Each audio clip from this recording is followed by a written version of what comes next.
art friends, this is Miss Friedwald, and today we're going to talk about watercolor techniques that will help you to be able to get better results when you're doing watercolor painting and also create some interesting textures and other effects that you might not know how to do otherwise. So we're going to talk about 12 specific ones today. There are others as well, but focus on the wet on wet technique, the crayon or wax resist technique, the dry brush technique, how to make a graded wash, medium, light to dark, or vice versa, an alcohol blossom, blotting and lifting technique, how to do an analogous color wash, using salt to create texture and into plastic wrap, paint splatter textures, the glazing technique, and how to work with blows and drips in watercolor. So the first thing we need to discuss is setting up our watercolor station. You are going to need tons of fresh, clean water. Go ahead and prepare that because you know you're going to need it. You're also going to need paper towels, guaranteed. For messy like this, you want to have those out and ready to begin with. I've got a variety of brushes that I'm planning on using. This flat one with nice soft bristles will hold the water really well so that when I go to apply the pigment, a lot can be loaded into that brush. While this one might be better for doing edges and some more controlled details, but it also has really soft bristles that will hold the water well. And I grabbed this one specifically because it has more coarse bristles. So when we do our paint splatter technique, these coarser bristles will work a little better for that. We need watercolor. You can use either wet watercolors or you can use these in. Honestly, it kind of depends on what you're doing, what you prefer. But these work just fine. These Crayola ones are actually pretty decent. And the reason inside over here, the lid has these little wells in it is because this becomes your palette while you're painting, in case you didn't know. For our assignment, we will need either a straw or a piece of paper that can be rolled up to make a straw-like form to do the below section over here. We're going to need either a candle or a white crayon to do the crayon / wax resist. We'll need salt so that we can do the salt technique. A small piece of plastic, saran wrap, whatever you want to call it. If you need help getting this off of the roll, please let me know rather than tearing the whole roll apart. And we also need some rubbing alcohol for the blossom technique. So once you've got all of those items set up, we can get started. I'm going to start, let's talk about setting up your paper first. Duh. We're going to do these 12 different techniques. So on a 9 by 12 inch piece of watercolor paper, that means you can make 3-inch boxes for each. So I just did 3 boxes across and 4 boxes up and down. I've used Sharpie to label and draw the boxes for mine only so that you can see it better in the video. You can use a pencil and it will be perfectly fine. Before you begin any painting on your paper, make certain to put your name on the back, because once we have all of our techniques put on and it's time to put our paper away, we will not be able to flip our paper over to do that anymore. So do that first. Now we've got our paper set up. And again, I just used a ruler, measured out, and made a grid of 3 by 4. So I'm going to start down here with blows and drips because I need to be able to turn my paper to do those, especially the drips, and other stuff going on, then that's going to cause that other stuff to drip, and that's not what I want to drip. So that's something else to think in mind if you intend to do this on a project that you're working on. Will you have time to let some of this other stuff dry, or do you need to do the blows and drips first so that they don't affect your other stuff? So again, a lot of watercolor is working in layers, and you need to be thinking about how you're going to do that before you begin. So let's look at blows and drips. I'm going to use my nice rounded brush and load it with water into my paint wells. And I'll just start with purple because it's right here on the corner.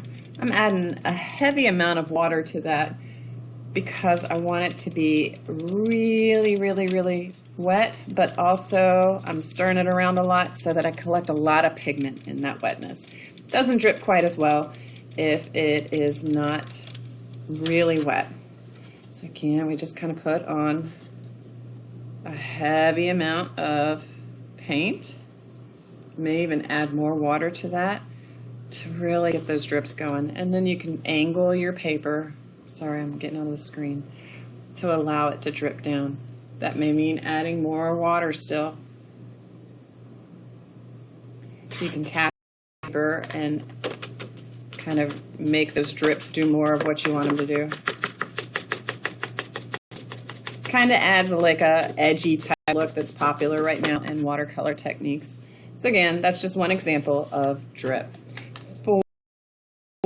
It also needs to be pretty wet. You can do some really cool stuff with this, like make tree branches and limbs. And it gives you really angular lines. So again, I'm just going to roll up, now that I've got a good blob of paint on my paper, a piece of paper to make a straw. If you have a straw, that works too, but plastic is not good for the reefs. And then blow, thinking about the direction that you want your lines to come from. So there you go, blows and drips, pretty simple. Next I'm going to move over to glazing, and the reason I want to go there is because glazing takes time because it requires multiple layers with a lot of drying time in between. I'm going to move over to this red and again get a nice mixture of pigment with water. I'm using the flat bristled angled brush. And for glazing, I'm just going to go over the whole thing with a nice even coating. I've seen paper that kind of blots like that in the past and I've yet to figure out why. This is a hot pressed watercolor and there are other types as well. So sometimes that has something to do with the end result. So again, just a nice even layer, smooth color all the way across. We're going to let that one dry and come back to it. Good heavens, it looks red on the camera, or orange, excuse me, not red. Let's look at splatter now. So using the splatter technique, we want to be able to cover up any parts of our paper that we don't want to have the splatter on. I thought my straw paper would work well for that, but apparently it is too curly. So I'm going to use 2 sheets of just clean paper. I did not lay newspaper down underneath of my project, and that is because watercolor paint is pretty easy to clean up. Unlike acrylic, it wipes clean with water. So we don't have to do a whole lot of hard scrubbing to get any paint smears up. If you prefer to lay down newspaper first so that you don't have to do any scrubbing, that's up to you. I'm going to go ahead and use that purple that I've already gotten pretty wet, and then hold my brush at an angle so that I can use my finger to splatter the paint onto it. Goodness, I can see it really well where I'm doing it in person, but I can see that it's not showing up well on the screen, so I'm going to add more water to that. Just the splatters are so tiny, they don't show up well on the camera. And now do some heavier, there you go, you should be able to see that. Oh yeah. So again, another neat technique that you can do if it's something that fits the mood of your finished artwork. So moving away the paper that we laid down to protect it. Got a little mess up there, but it'll be okay. I'm going to wipe up my splatters around the edge. Let's go over here to the analogous wash. If you remember from our color theory units, analogous means 3 to 5 colors that are adjacent to each other, right next to each other on the color wheel. So I think I'm going to go with some greens and yellows. So, loading my brush. Again, trying to be gentle with it, but also firm that I'm actually pulling the dried pigment into the water and getting a good mix of the two. And before I apply that, I'm going to go ahead and get my yellows ready so that the green doesn't start to dry before I apply the yellow.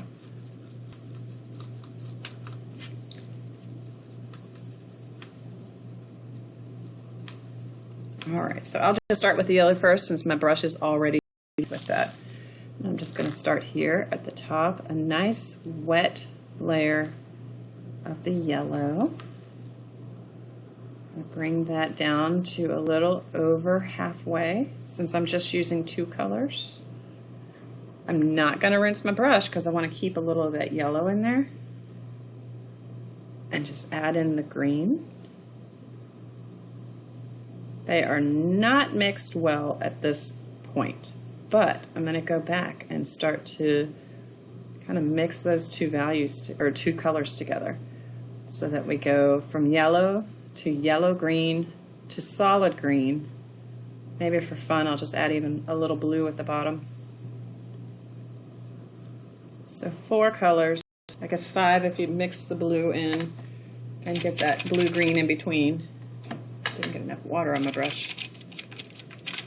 I'm trying to work quickly so that my green doesn't start to dry. I want to keep it wet because that's going to help those colors blend together better. Yay! So pretty. And you could keep working that to smooth out any places where you feel like the colors don't fade as gradually as they should. This is a fun one. Let's stick with that green since it's already good and wet. I'm going to apply a nice heavy coat. Ooh, I want to not put my hand in my, otherwise they'll smear. Heavy, even coat of my green to fill the box.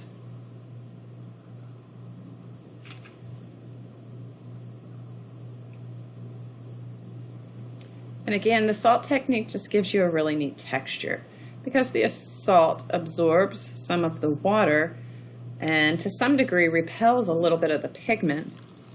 It creates an interesting effect when it's dry. So opening that out, you don't need a whole lot, but just sprinkle on where you want that effect to show up. You can already see the salt is absorbing some of the pigment in the water so that it will kind of cluster in that area. And make sure to close your salt when you're done.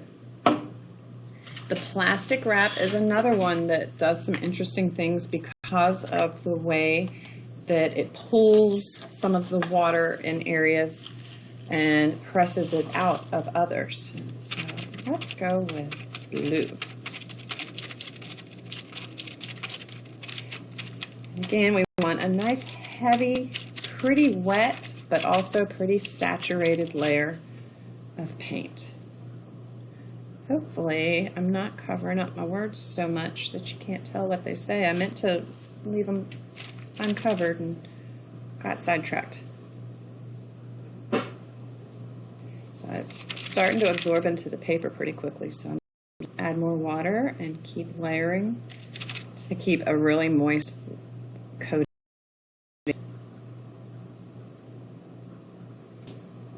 Now I am taking my plastic wrap. You can already see how it's kind of pressing some of the pigment out in certain areas and pulling it in others. So however it looks now is how it will also dry. And then when we pull off the plastic wrap, you'll see that kind of almost glassy effect. For a graded wash, I've kind of probably should have started near the top and worked my way down because the analogous wash is actually a little bit more difficult than the graded wash, but you don't have to do it in the same order that I did. So watercolor, instead of adding white make a color lighter. You just add more water so that more of the white paper shows through, which is a little bit different concept than for what people are used to when they work with acrylic or tempera or oils.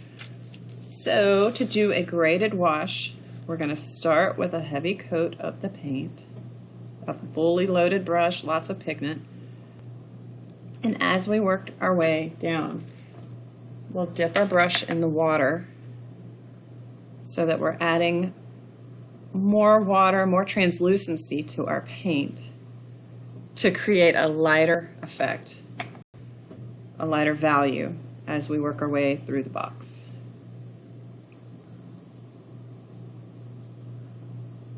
So nice and vibrant here at the top, really saturated color, and less saturated at the bottom, which creates a lighter value.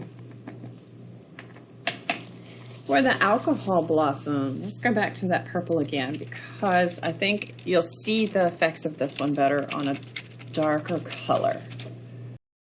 So here, we'll do it this way. Fill my box with a nice coat, lots of pigment.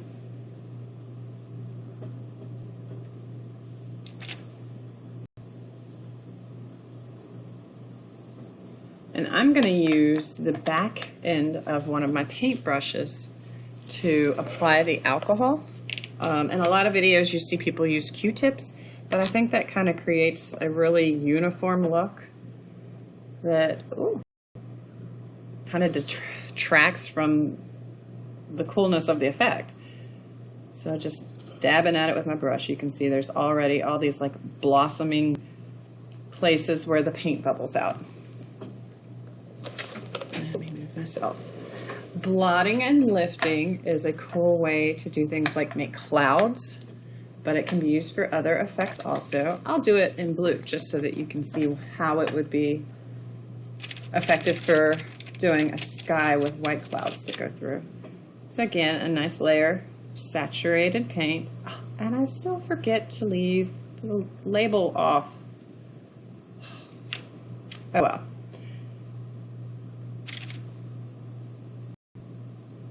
Notice how my brush across gently. I'm not scribbling with it or going in a way that makes my bristles go in weird directions. Keep your brushes nice.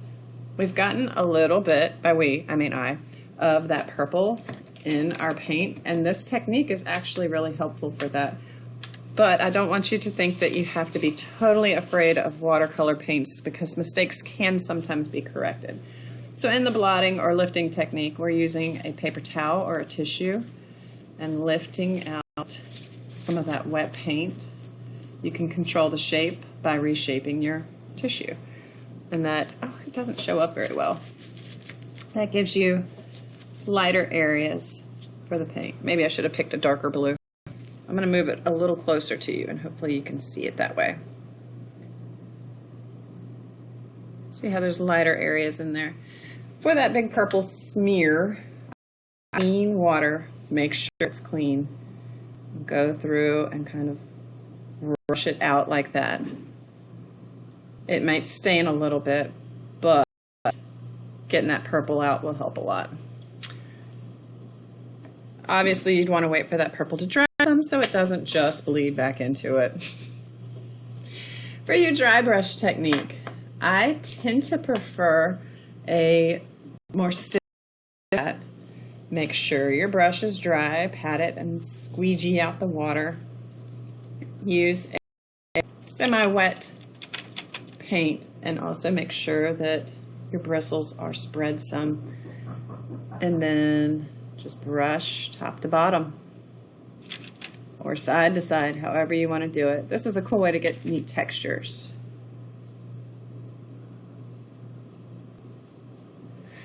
For your crayon / wax resist, and again, you can use a candle for this, but I think a white crayon works just as well, and we have them on hand. So wax and water don't mix. So everywhere that we put our crayon, we're going to create what's called a resist, meaning it will resist the absorption of the paint into the paper. just written my initial, and I go over top of that.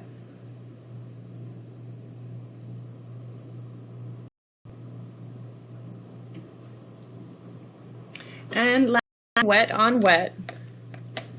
Let me, there. We're gonna get a really good solid wet brush and apply a nice heavy coat of that wet. I really wanna absorb that into the paper. And that usually, I mean, to me, this is one of the watercolor techniques that is just, I don't know, it really makes the watercolor techniques different than all the other things, because then you can, your paint and where you first apply it, it goes on really dark, but it can start to fade out in that water and create these just really pretty flowing effects, which I'm not very good at because I work tight and controlled, and watercolor is so loose and organic. Again, adding the paint over top of the wet paper, you can add a heavier coating by doubling it up, layering it on. It gives you these washes of colors that kind of dissipate with the water. Just make sure your paper stays wet while you're working on it. Otherwise, you won't get that same flowing effect. All right, so I would let all of these dry by placing them on the drying rack, making sure not to wiggle my page on the way there or to let my salt drip into my other techniques. For your palettes, just blot out any heavily wet wells. Clean off your palette for the next person who uses it. There will be a place for crayons, alcohol, and salt somewhere in the classroom so you can put those away. For your brushes, make sure to run these through cool water and rub the tips rub the hairs so that you get any paint that's in there out. And when you store them in the dish rack, they go bristle side up. That way we don't smush their hairs and ruin the brushes. So always bristle side up. I want you guys to look around, make sure that you have cleaned up any paper towels or loose sheets of paper that you've left laying around, and also clean your work area with a wet paper towel. And that is all for our watercolor techniques. Thanks so much and have a great day.